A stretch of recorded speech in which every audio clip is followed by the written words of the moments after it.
Assalamualaikum teman-teman. Di sini saya akan menjelaskan tentang manajemen pembiayaan pendidikan yang beranggotakan saya Citra Kurnia dan saya Dinda Permata. Selamat menyaksikan. Baiklah, saya Citra Kurnia akan menjelaskan materi tentang manajemen pembiayaan pendidikan.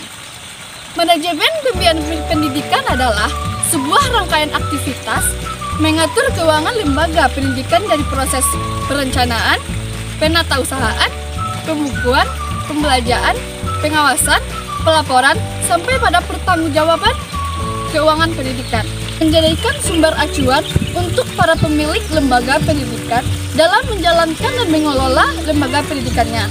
Melalui kegiatan manajemen keuangan, maka kebutuhan pendanaan kegiatan sekolah dapat direncanakan, diupayakan pengadaannya, dibukukan secara transparan, dan digunakan untuk membiayai pelaksanaan program sekolah atau madrasah secara efektif dan efisien. Materi yang kedua adalah tujuan manajemen pembiayaan pendidikan.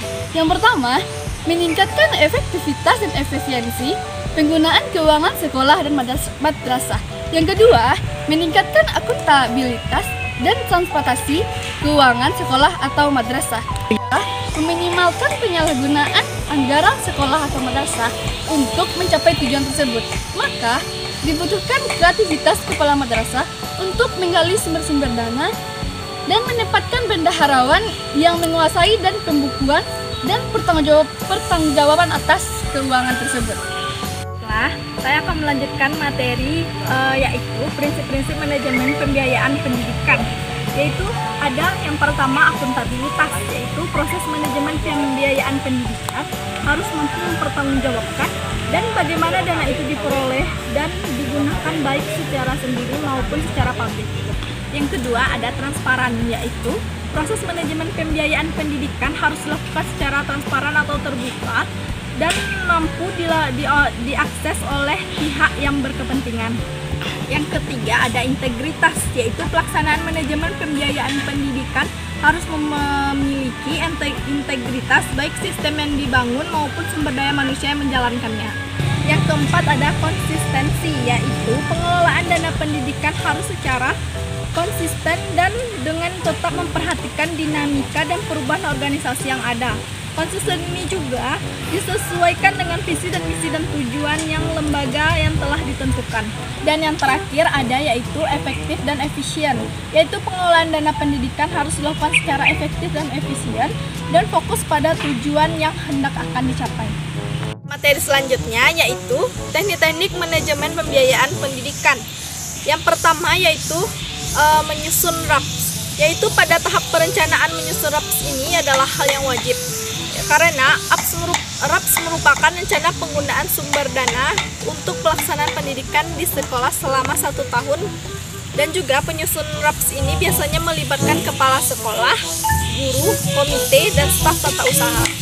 Yang kedua yaitu pengadaan atau pengalokasian anggaran, yaitu setelah RAPS selesai dibahas dan sudah disepakati, selanjutnya ditetapkan menjadi APBS atau ini lebih dikenal dengan istilah RKAS, yaitu atau APBS RKAS ini kemudian dijadikan patokan untuk pelaksanaan segala program sekolah dan sangat penting karena bisa berpengaruh terhadap seluruh kebijakan yang ada di sekolah. Yang ketiga yaitu pelaksanaan anggaran sekolah. Pada tahap ini seluruh rencananya direalisasikan supaya pelaksanaan anggaran berjalan dengan baik yang dibutuhkan pengorganisasian. Pada pengorganisasian ini akan ada pengelompokan satuan tugas yang bertanggung jawab pada masing-masing hal. Keempat yaitu pemantauan. Pihak yang bertugas perlu memantau pelaksanaan anggaran supaya semuanya berjalan sesuai rencana dan terlaksana secara runut dan diselesaikan sesuai dengan tujuan. Kelima, pembukuan keuangan sekolah. Pada tahap pembukuan, seluruh transaksi keuangan dicatat dengan sedemikian rupa. Seluruh buku transaksi juga perlu dicantumkan. Dengan demikian, seluruh transaksi bisa dicetak dan dijelaskan berapa nilai transaksinya. Keenam, pertanggungjawaban.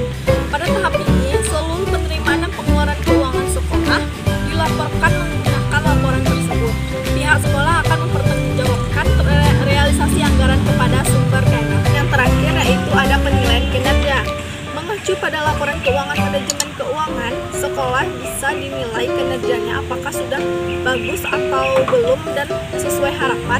Pihak sekolah juga bisa melaksanakan manajemen keuangan sekolah yang baik. Demikian video Pembelajaran dari kami. Sekian, terima kasih. See you next time, guys. Mwah.